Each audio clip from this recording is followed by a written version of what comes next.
adalah pelanggaran prinsip-prinsip fundamental terhadap kebebasan akademik.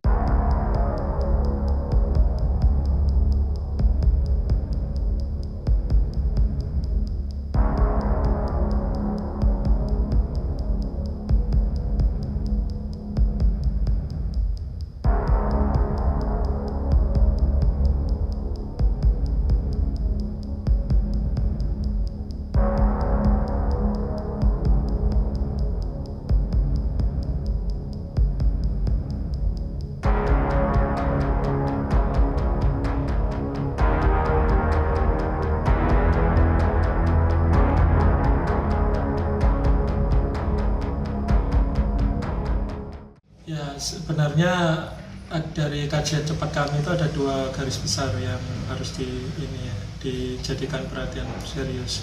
Yang pertama terkait dengan dampak Omnibus Law bidang kesehatan ya, yang kemudian mengamini bahwa keran liberalisasi atau kapitalisme di bidang kesehatan itu semakin terbuka gitu ya.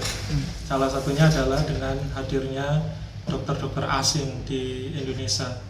Nah, ini menjadi rahasia umum ketika Omnibus Law kesehatan ini, siapapun yang kemudian merintangi itu kemudian akan menghadapi persoalan. Misalkan sekarang IDI ya, katakanlah Ikatan Dokter Indonesia yang demonstrasi menolak ya. Dan terbaru ini adalah Prof. Budi Santoso yang membuat statement sebenarnya di 2 minggu yang lalu terkait dengan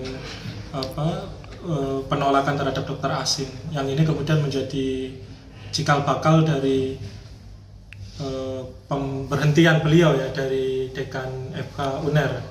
Yang kedua, kita melihat ada problem ya, di mana pimpinan perguruan tinggi, dalam hal ini Rektor UNER, berpotensi ya melakukan apa yang disebut maladministrasi.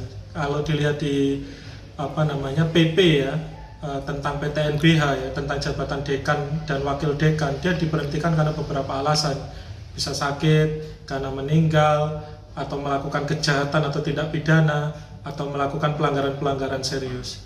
Nah, apakah Profesor Budi Santoso ini masuk kategori tersebut? Nah, tentu kan kalau dilihat dari rekam jejaknya juga tidak kan. Artinya secara hukum administrasi ini bermasalah. Lebih-lebih ketika kemudian apa yang disampaikan Profesor Budi Santoso ya di publik ya, dengan penolakan itu adalah bagian dari diskursus akademik sebagai tanggung jawab beliau sebagai guru besar ya, dan sebagai dosen di FK UNER. Ketika kemudian hal tersebut justru berujung kepada pemecatan yang bersangkutan, justru ini adalah bagi Kika adalah pelanggaran prinsip-prinsip fundamental terhadap kebebasan akademik. Padahal Surabaya Principles on Academic Freedom itu diputuskan di Surabaya, di Universitas Airlangga, karena UNER sendiri merupakan tempat lokasi dari disahkannya Surabaya Principles, yang hari ini sudah di-endorse oleh Seahern, pengajar HAM se-Asia Tenggara, dan bahkan di Komnas HAM itu ada standar norma pengaturan HAM tentang kebebasan berekspresi, di mana ada poin keempat dan poin kelima bahwa insan akademik ya, selama menyampaikan sesuatu itu dengan berintegritas dan bertanggung jawab, dia tidak boleh didisiplinkan, dia tidak boleh disanksi dan lain sebagainya. Itu yang terjadi di Prof. Budi Santoso. Di antara banyak sumber informasi, kami layak dipercaya karena kami menggali lebih dalam, berpihak pada kebenaran, berpegang pada data dan fakta, agar layak Anda jadikan referensi. Kompas TV, independen, terpercaya.